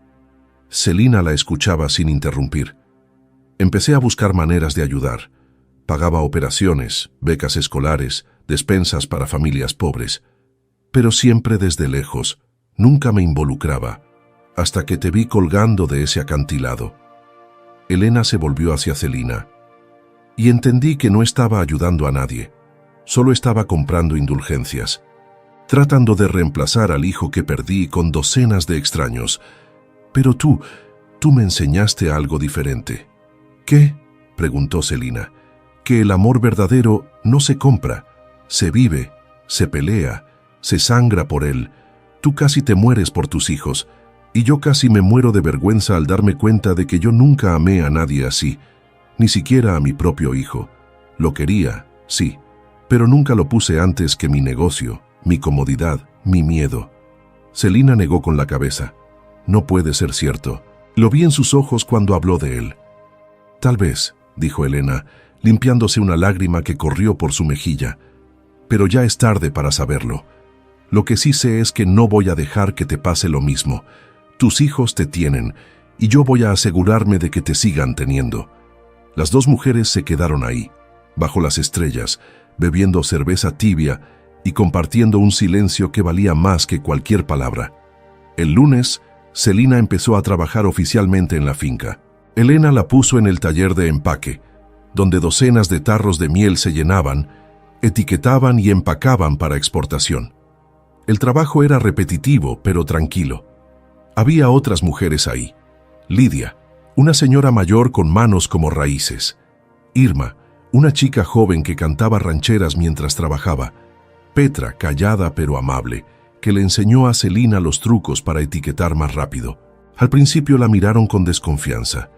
Era la nueva, la protegida de la patrona, la que vivía en la mejor casita.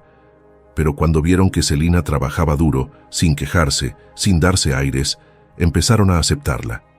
Rodrigo se inscribió en la secundaria de Ixtlán, Emilio y Lucía en la primaria, Sofía en el kinder. Los primeros días fueron difíciles. Los otros niños se burlaban de su ropa remendada, de su acento serrano, de sus zapatos viejos. Rodrigo volvió a casa con un ojo morado después de pelear con un niño que llamó muerta de hambre a Lucía. Celina lo regañó pero sin mucha convicción. Entendía la rabia. Las semanas pasaron. El licenciado Orozco llamaba cada viernes para dar actualizaciones. El caso avanzaba lento pero seguro. Aurelio había contratado su propio abogado, uno barato, de esos que trabajan en oficinas sin ventanas. Estaban esperando una fecha para la audiencia. Podía ser en 1 mes, podía ser en 3. Celina ahorraba cada peso que ganaba. No compraba nada que no fuera estrictamente necesario. Los niños comían bien. Elena se aseguraba de eso, llevándoles frutas y pan dulce los domingos. Pero Celina se saltaba comidas sin que ellos lo notaran. Adelgazó tanto que sus huesos sobresalían bajo la piel. Petra se dio cuenta y empezó a traerle tacos de su casa, obligándola a comer.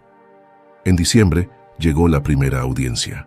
Elena cerró la finca por la mañana y llevó a Celina a Oaxaca de Juárez, a los juzgados civiles. Era un edificio gris y feo, con pasillos llenos de gente esperando su turno.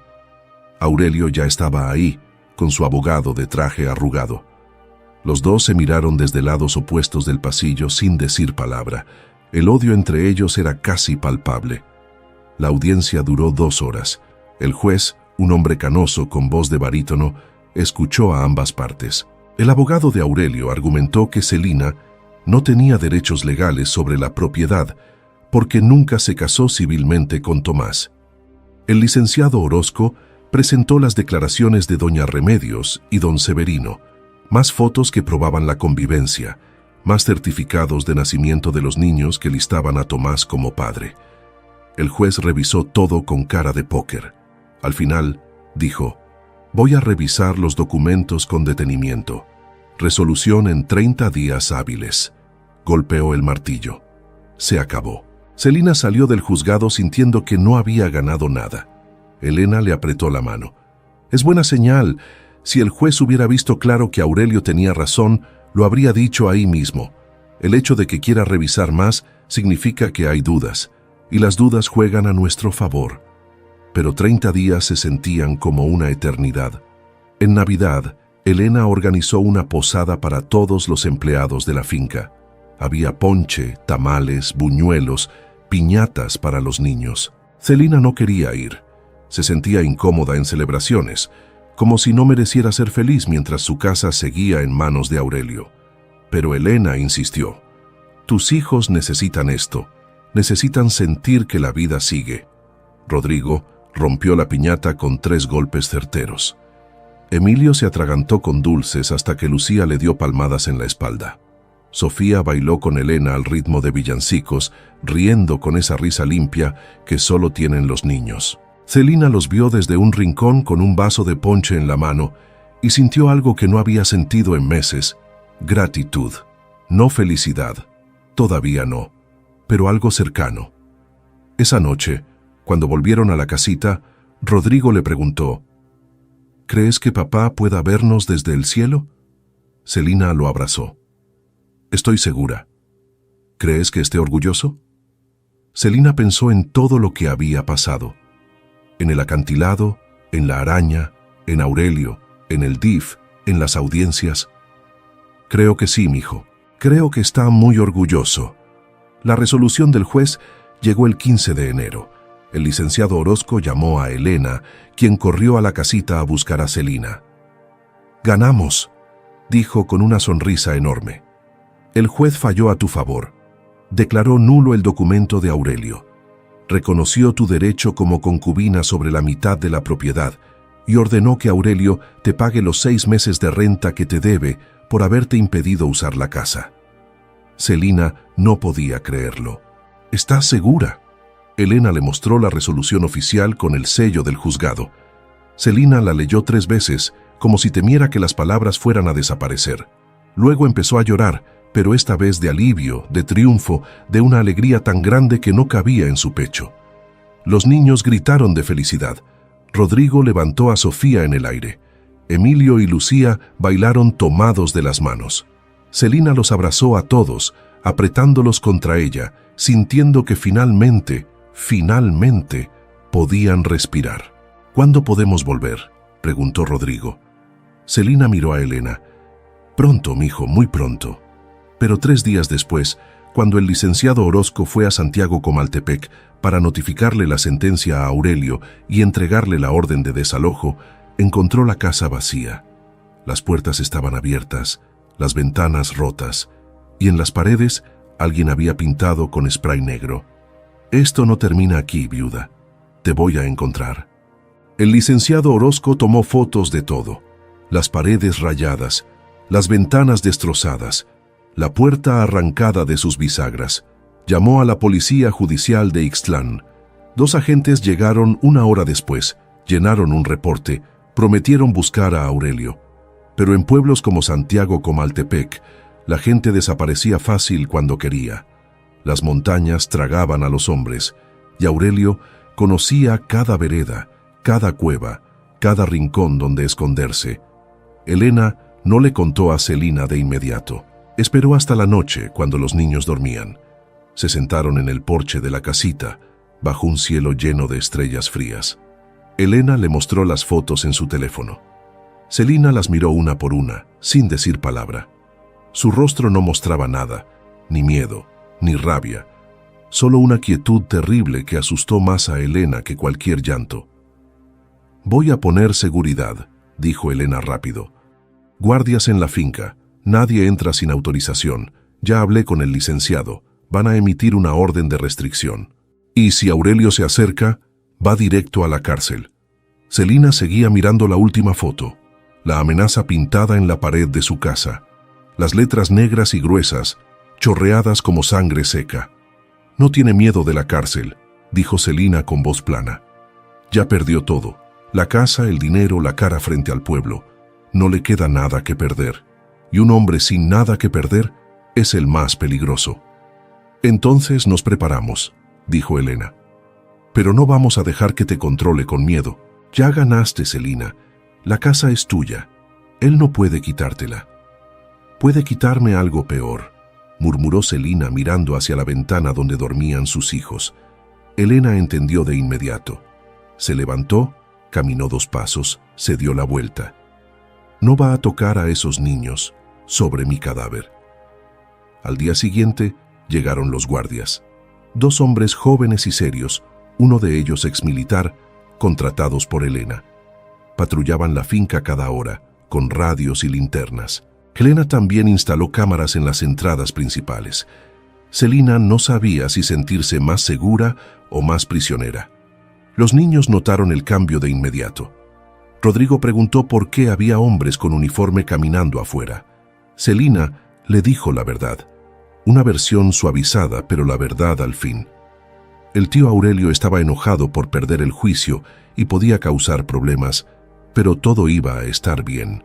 Rodrigo apretó la mandíbula, con esos ojos de niño viejo que había desarrollado desde la muerte de su padre. Yo puedo cuidarlas, dijo. Si viene, yo lo enfrento. No, dijo Celina con voz firme. Tú no vas a enfrentar nada. Eres un niño. Déjame protegerte a ti.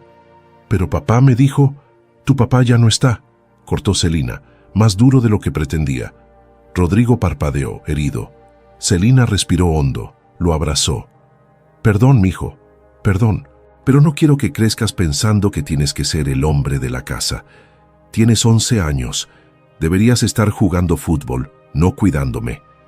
Esa es mi responsabilidad. ¿Me entiendes? Rodrigo asintió contra su hombro, pero Celina sabía que no la había convencido. Pasó una semana, 2. Aurelio no apareció. La policía no lo encontró. Algunos vecinos de Santiago Comaltepec dijeron que lo habían visto en Tuxtepec, otros que se había ido a Veracruz. Nadie sabía nada con certeza.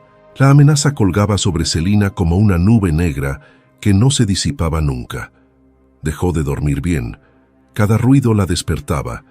Cada sombra en la ventana le aceleraba el pulso. Elena notó las ojeras, la forma en que Celina brincaba cuando alguien tocaba la puerta. No puedes vivir así, le dijo. Estás destruyéndote. ¿Y qué quieres que haga?, respondió Celina con voz cansada. ¿Que finja que no pasa nada? Él juró encontrarme, y los hombres como él cumplen sus promesas. Elena se sentó frente a ella, tomó sus manos. Entonces no le demos la oportunidad. Vende la casa. Celina la miró como si hubiera dicho una locura. ¿Qué? Véndela. A mí, si quieres, o a quien sea. Usa el dinero para empezar de nuevo, en otro lugar, donde Aurelio no pueda encontrarte. Cambia de nombre si es necesario, pero sal de esta trampa. Celina retiró sus manos, negó con la cabeza. Esa casa es lo único que mis hijos tienen de su padre. Si la vendo, es como matarlo otra vez. ¿Sabes, Celina? Tomás ya murió. Y tú vas a terminar muerta también si sigues aferrada a 4 paredes que te están costando la vida. Elena se inclinó hacia adelante. Tus hijos no necesitan una casa, te necesitan a ti, viva, entera, no viviendo con miedo. Las palabras se clavaron hondo. Celina sintió lágrimas calientes rodando por sus mejillas. No sé vivir sin miedo. Desde que Tomás murió, todo es miedo. Miedo de que mis hijos pasen hambre, miedo de que se enfermen, miedo de que me los quiten, y ahora miedo de que Aurelio cumpla su amenaza. ¿Cuándo se supone que para? Cuando tú decidas que para, dijo Elena. Cuando dejes de pelear batallas que no puedes ganar y empieces a construir algo nuevo, algo tuyo, algo que nadie pueda quitarte. Celina se limpió los ojos con el dorso de la mano. ¿Y si tengo miedo de eso también? Entonces lo haces con miedo, pero lo haces. Esa noche, Celina no pudo dormir otra vez. Se quedó despierta mirando el techo, pensando en la casa de Santiago Comaltepec, en las paredes que Tomás había levantado con sus manos, en el árbol de durazno que habían plantado juntos el día del nacimiento de Rodrigo. en la cocina donde había enseñado a Lucía a hacer tortillas, en el petate donde los 4 niños se apretaban cada noche como cachorritos. Esa casa era más que 4 paredes y un techo. Era un santuario, un altar, el último pedazo de Tomás que le quedaba. Pero Elena tenía razón. Los muertos no necesitan casas. Los vivos sí. A la mañana siguiente, Celina le dijo a Elena que aceptaba. Vendería la casa. Elena llamó al licenciado Orozco, quien redactó los papeles. El precio, 200,000 pesos, más de lo que la casa valía en realidad. Pero Elena insistió en pagar ese monto. Celina usaría el dinero para comprar un terreno pequeño en las afueras de Ixtlán, construir una casa propia, pagar la educación de los niños. Un nuevo comienzo. Los papeles se firmaron en febrero, en una notaría de Oaxaca. Celina firmó con mano temblorosa, sintiendo que traicionaba a Tomás con cada letra. Cuando el notario estampó el sello oficial, Celina cerró los ojos y le pidió perdón en silencio a su difunto esposo. Elena le dio el cheque. Celina lo miró sin poder creerlo. 200,000 pesos. Más dinero del que había visto junto en toda su vida. «Esto cambia todo», dijo con voz quebrada. Elena sonrió. Ese es el punto. Pero al salir de la notaría, un hombre las esperaba recargado contra la camioneta de Elena. Tenía capucha y lentes oscuros, pero Celina lo reconoció de inmediato por la forma de sus hombros encorvados, por el bigote ralo que asomaba bajo la tela. Aurelio. Elena se puso delante de Celina instintivamente. «Aléjate o llamo a la policía». Aurelio se quitó los lentes, mostró ojos inyectados de sangre. «Ya no me importa la policía. Ya no me importa nada». Miró a Celina con un odio puro. «Vendiste la casa de mi hermano, a esta vieja rica». «Ya no es tu problema», dijo Celina, aunque le temblaba la voz. «La casa era mía. Hice con ella lo que quise». Aurelio escupió en el suelo. «Mi hermano se revolcaría en su tumba si supiera que vendiste su trabajo, que lo cambiaste por dinero». «Tu hermano querría que sus hijos estuvieran seguros», respondió Celina, y sintió que la rabia le daba fuerza. «Algo que tú nunca quisiste. Solo querías quitarnos lo que era nuestro. Pero perdiste, y ahora vete antes de que llame a los judiciales». Aurelio dio un paso adelante. Elena sacó su teléfono, marcó. Aurelio se detuvo, miró a ambas mujeres y algo en su rostro cambió. El odio se mezcló con algo más: derrota, cansancio, resignación. «Que les vaya bien», dijo finalmente con voz hueca. «Espero que valga la pena». Se dio la vuelta y se alejó caminando despacio, con las manos en los bolsillos, desapareciendo entre la gente del mercado cercano. Celina sintió que las piernas se le doblaban. Elena la sostuvo. «Ya pasó. Ya se fue». «¿Y si vuelve?» «No va a volver. Lo viste. Está acabado». Celina quiso creerle. Los meses siguientes fueron un torbellino. Con el dinero de la venta, Celina compró un terreno en las afueras de Ixtlán, cerca de la finca. Elena le recomendó un albañil de confianza. Entre los dos diseñaron una casa pequeña pero sólida. 3 cuartos, una cocina amplia, un patio con espacio para un jardín. Los niños ayudaron los fines de semana, cargando ladrillos, mezclando cemento, pintando paredes. Rodrigo trabajaba como si su vida dependiera de ello. Emilio cantaba mientras lijaba la madera. Lucía plantó flores en el jardín. Sofía ponía piedras de colores alrededor de los árboles. Para junio la casa estaba terminada. No era grande, no era lujosa, pero era de ellos, construida con sus propias manos, con el dinero ganado honestamente, sin deberle nada a nadie. El día de la mudanza, Elena llevó un regalo.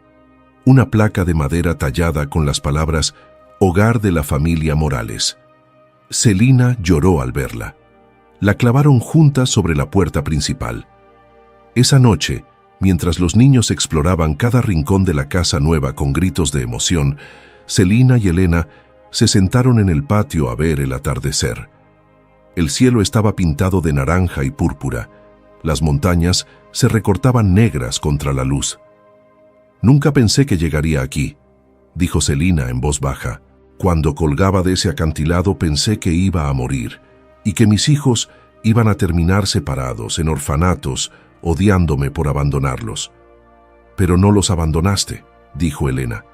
Peleaste, más duro de lo que nadie debería tener que pelear, y ganaste. Celina negó con la cabeza. No gané sola, tú... Se le quebró la voz. Tú me salvaste, en el acantilado, en el hospital, en los juzgados, en todo. No sé cómo pagarte. Elena la miró con ojos brillantes. Tú también me salvaste, aunque no lo sepas. Antes de conocerte yo estaba muerta por dentro. Caminaba, respiraba, trabajaba, pero no vivía. Estaba atrapada en el pasado, castigándome por la muerte de mi hijo. Tú me enseñaste que el amor verdadero no se trata de no perder, se trata de seguir amando aunque hayas perdido, de arriesgarte otra vez, de abrirte otra vez, aunque duela. Se abrazaron en silencio, dos mujeres rotas que se habían encontrado en el momento justo, cuando más lo necesitaban. Los niños las llamaron desde adentro. Habían encontrado las cajas con las fotos de Tomás. Querían colgarlas en la sala. Celina entró, ayudó a elegir las mejores. Pusieron una grande en el centro. Tomás cargando a Rodrigo bebé, sonriendo con esa sonrisa que iluminaba todo. ¿Creen que papá pueda ver la casa nueva?, preguntó Sofía. Celina la alzó en brazos. Estoy segura, mi amor, y está orgulloso de ustedes, de todos nosotros. Esa noche, durmieron por primera vez en su propia casa.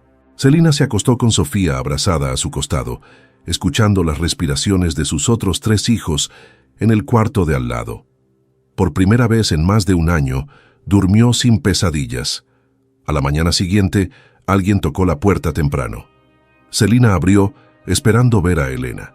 Pero era doña Remedios con una canasta de tamales y una sonrisa enorme. Vine a conocer tu casa nueva, mija, y a traerte esto para que la estrenes con bendición. Detrás de ella venían don Severino, Josefina, Petra del trabajo, Lidia e Irma. Todos traían comida, flores, regalos pequeños. La casa se llenó de gente, de risas, de vida. Los niños corrían entre los adultos. La música de una guitarra que alguien había traído flotaba por el patio. Celina se quedó parada en el umbral viéndolo todo, sintiendo algo que no había sentido desde antes de la muerte de Tomás. Alegría. Pura, limpia, sin sombras. Elena apareció a su lado con 2 tazas de café. «Te lo mereces», dijo simple. Celina asintió. Por primera vez lo creía. Meses después, en octubre, Celina recibió una carta certificada. Venía de Veracruz. La abrió con manos temblorosas, temiendo que fuera de Aurelio. Pero no lo era. Era del licenciado Orozco. Aurelio Morales había muerto en un accidente de tránsito en la carretera a Coatzacoalcos. Viajaba en un autobús que se volcó en una curva. Murió instantáneamente. Celina leyó la carta 3 veces. Sintió nada. Ni alivio, ni tristeza, ni satisfacción. Solo un vacío donde antes había estado el miedo. Le mostró la carta a Elena. «Se acabó», dijo. Elena asintió. «Se acabó». Esa tarde, Celina llevó a los niños al cementerio de Santiago Comaltepec. No habían vuelto desde la mudanza. La tumba de Tomás estaba descuidada, cubierta de maleza. Entre todos la limpiaron, pusieron flores frescas, arreglaron la cruz que se había torcido. Celina se arrodilló frente a la tumba y habló en voz baja, solo para Tomás. «Ya estamos bien, mi amor. Los niños están sanos, tenemos casa propia. Y ya no tengo miedo. Gracias por enseñarme a ser fuerte.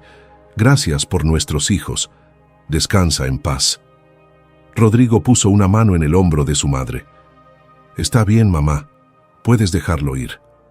Celina lo miró sorprendida de la sabiduría en esos ojos de 11 años. «¿Cómo sabes?» «Porque papá querría que fueras feliz. Y no puedes ser feliz si sigues viviendo para él. Tienes que vivir para ti, para nosotros». Celina lo abrazó, llorando y riendo al mismo tiempo. «¿Cuándo te volviste tan sabio?» «Cuando tú me enseñaste a hacerlo», respondió Rodrigo. De regreso a Ixtlán, Celina miró por la ventana de la camioneta las montañas que se perdían en la distancia. Pensó en todo lo que había pasado, en el acantilado, en las abejas, en Aurelio, en la amenaza del DIF.